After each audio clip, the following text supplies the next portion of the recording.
Miarabantsika rehetra manaraka an'ity orinantsary ity. Ifampizara kely zany amin'ity anio ty satria betsaka ny fanontaniana apetraka ny olona mikasika ny atao hoe fivavahana sy ireo boky masina izay ampiasaina amin'anatin'ny resaka fivavahana. Inona moa no mety hoe ilana an'ireny boky ireny ary inona no mety ahafahantsika mampiasa ny soratra izay eo am-pelantanantsika ary lasa ohatran'ny hoe reharehan'ny mpikaroka sy ny manam-pahaizana ary zany hoe nahita ny soratra tranainy indrindra izany ary arakaraky ny mahatranaina an'ilay soratra zany no ilazana fa ireny no marina. Amin'izao fotoana zao ny antony nanaovako an'ity vidéo ity de be loatra zany ny fanambakana. Nisy ohatra zao ny le afro-basket U18 eo zany de za nakany Egypte de nasehoko mihitsy za makany Egypte ary ho resy ireo ankoa ireo de be deabe ny olona ohatrany tsy faly tamiko zany hoe gasy ianao de maninona tsy maka gasy.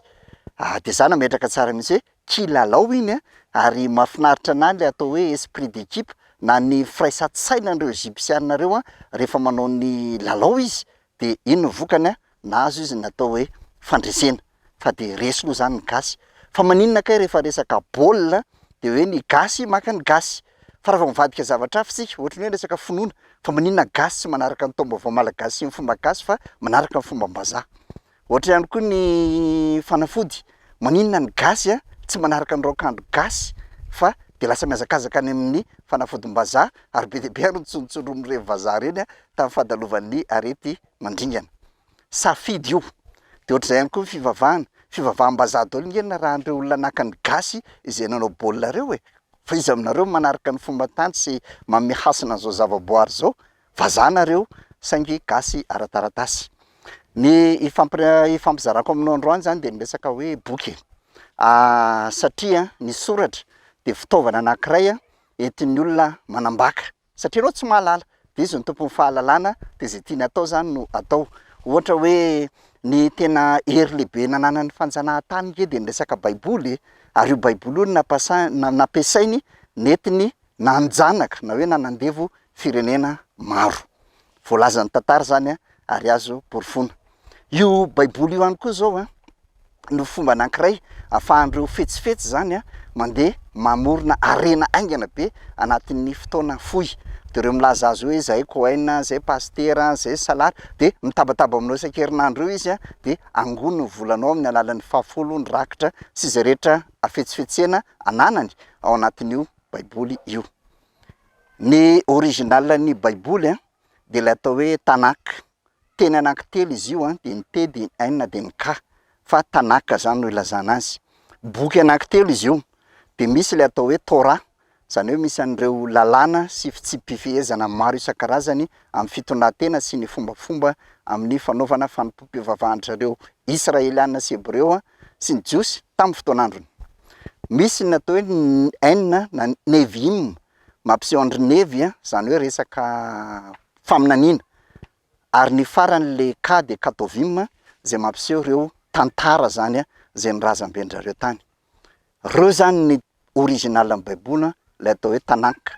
Ankoatran'ireo moa de misy ny boky masina sasany toy ny hoe Koroany, eo ihany koa ohatra ny Code de l'Hammurabi, eo ny livre d'Orontia, be de be ny fahalalana azonsika ratovina ka tsara ihany mahalala an'ireny fahalalana ireny. Inona moa no mety hoe ilana ny mamaky an'ireny zavatra rehetra ireny? Za zao raha miteny aminao hoe iza nanokatra ny ranomasina mena tamin'ny alalan'ny tehana, be de be amintsika zao mahay fa Mosesy tany an-dafy zay. Fa raha iteny kosa zao hoe iza nanokatra ny ranona katsoka zay naka ny vero ka nanatsatoka azy teo ampovoany de niteny hoe ny any ambony ao ka tsy hidina, ny aty ambany ao ka tsy hiakatra ka nijanona ny rano nahafahana nanao ny fondation ny tetezana izay vezivezentsika amin'ny lalam-pirenena voalohany io. Vitsy amintsika tsy mahalala an'izany hoe Andrianony, vitsy amintsika tsy mahalala an'izany hoe Andretsianika, zanaka Andretsianika Andrianony amin'ny faritry be ronono iny no misy any Ankatsoka ho antsika zay tsy mahalala. Aloha kely meritsy atosika. Ny ilanan'ilay Torah de fahalalanao ny lalàna sy ny fitsipifehezana ahafahanao mitondra ny tenin'ny tenanao. Raha mijery ny Torah zao tsika de misy zavatra fihinanao misy zavatra tsy fihinana. Tsika gasy koa manana ny atao hoe afatry ny omby asy zay napetraka tamintsika. Ohatra hoe Ny malagasy nge merina no teneniko, tsy mihinana kisoa e. Ny malagasy nge mifady biby mitambatra rantsany, ohatra hoe ny gisa, ny gana. Ny malagasy nge mametraka tsara ny fizaran'ny zoron'ny trano e.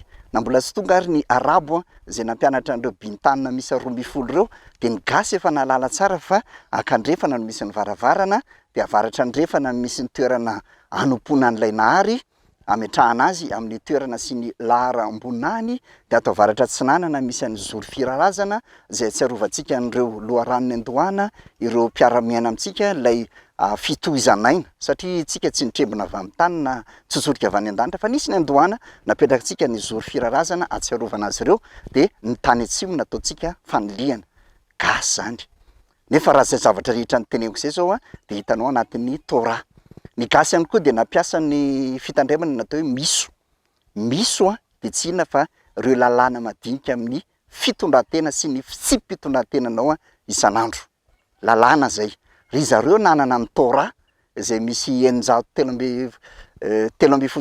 ny lalàna tao, lalàna vaventy sy lalàna madinika. Isika nanana ny afatry ny ombiasa, misy ny lalàna amin'ny zavatra hohanina, misy ny fomba fivavahana, misy ihany koa ny fitsipim-pitondran-tena. Lalàna zay. Ina ny mety ilantsika an'le boky N, Neviim na ny faminaniana. Tsika koa nanana mpaminany be dia be teto amintsika, ary mbola maro ary manantena zany hoe nenilava zany koa ny mpaminany, de nisy faminaniana zay nataony zay andrasany maro ny fanatanterahana azy. Ankoatra ny nenilava nefa mbola minanina be dia be koa tsika tany ariana tany, na Andriamangarira ohatra, mpaminany koa zany, ny ombiasa mpaminany be dia be tamin'ireny fotoana reny, ny mpanazary mpaminany, nanantsika. De ina moa ny ilana an'izay? Raha ohatra zao ka ny kristianina ka te halala marina mikasika ny Mesia, de tokony fehezo ny lolona atao hoe Neviim, satria mbola ady hevitry ny rabinina, ny fariseo, ny sadoseo amin'izao fotoana zao hoe move tena ilay Mesia, Yeshua, izay Masiaha, izay tonga teto iny no voalaza ny Neviim. Any ny ady hevitry zareo, ary zay ny andalinany ny boky N io na Neviim, mba hoe tena Mesia marina ve le tonga io sa mbola hafa ny andrasantsika.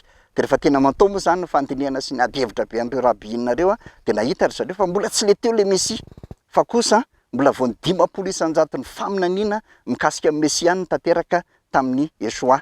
Resaka iry zareo zany fa tsy idirantsika, fa ny gasy kely moa de hoe le Mesia galina Jesosy, donc Jesosy tazomina de ino no dadada eo, fa tsy idirantsika zay. Ny Katovim. Ny Katovim de mampiseho an'ireo tantara.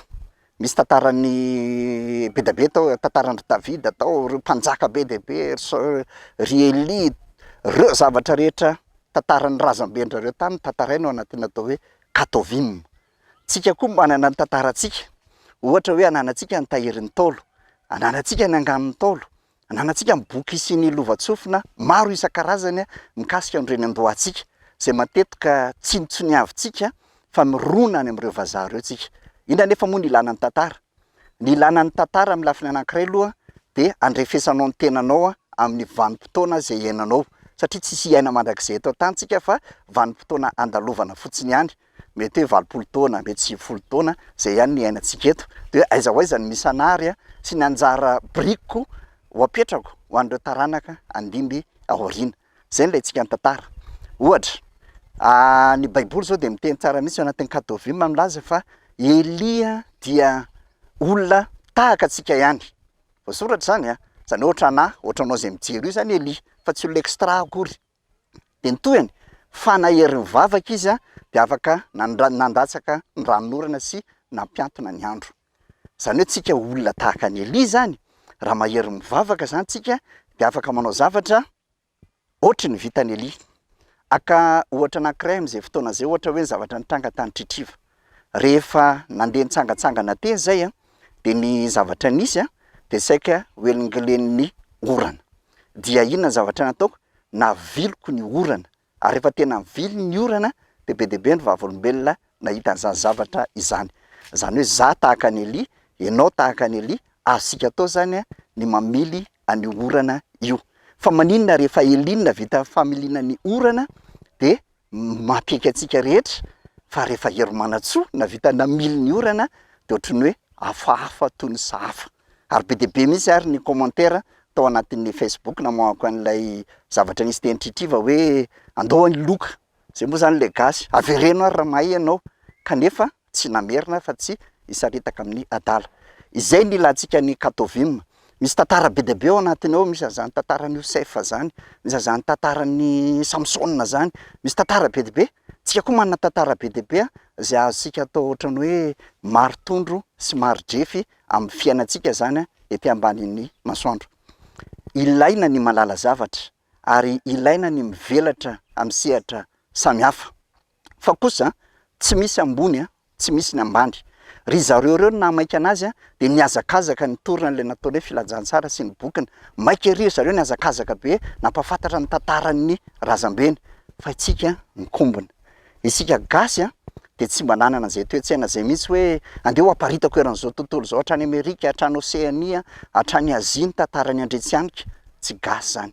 Fa ny gasy mikatona izy anatin'ny fianakaviany, ny gasy tia mifampizara ny soa sy ny mamy izy amin'ny taranany dia eo ihany ny anazy ny sehatra misy azy. Fa izay tohizana fahalalana zay sy atao hoe fahendrena zay dia nizahan'ny kristianisma no fafana teto amintsika, fa ny soatoavina rehetra tety amintsika dia lazaina fa fanompoana sampy ary ny fahendrena sy ny fahalalana zay rehetra nananantsika dia lazaina fa tao anatin'ny aizina.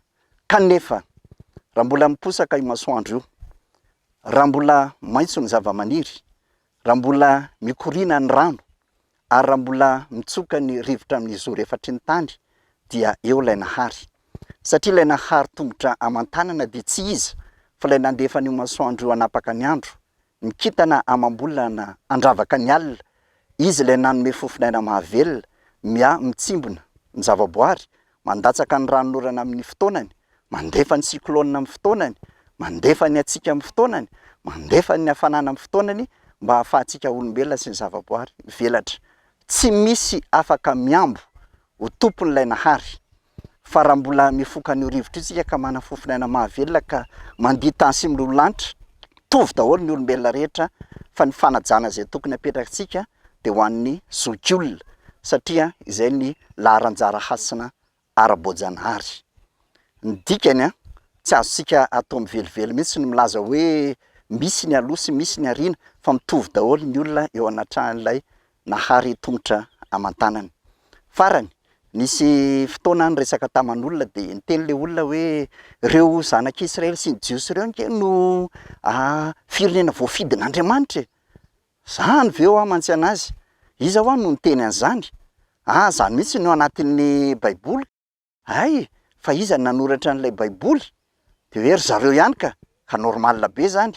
Fa vakeo ny tahiron'ny Taolo jereo ny afatry no mbiasa dia fantatrao fa masina koa ty tany ty, fa tsy hoe nisy firenena voatokana izany. Fa raha mbola miposaka io masoandro io ka mahazo sika ary raha mbola mikoriana ny rano dia eo anilantsika mandrakariva ary ilay nahary. Ary tsika ary nakaikaiky azy kokoa satria tsika nametraka an'ilay nahary eo an-tampony loha, fa ry zareo mbola nametraka an'ilay nahary any Kloten'ny Pastera, any amponin'ny Cohen, any anatina rindrina efatra. Fa ny antsika dia ato anatin'ny zavaboary sy manodidina antsika misy an'ilay nahary tongotra aman-tanana izay nanome fofinaina mahavelona atsika. Gasy gasy ianao, soa ity tantsika ity. Mankasitraka indrindra.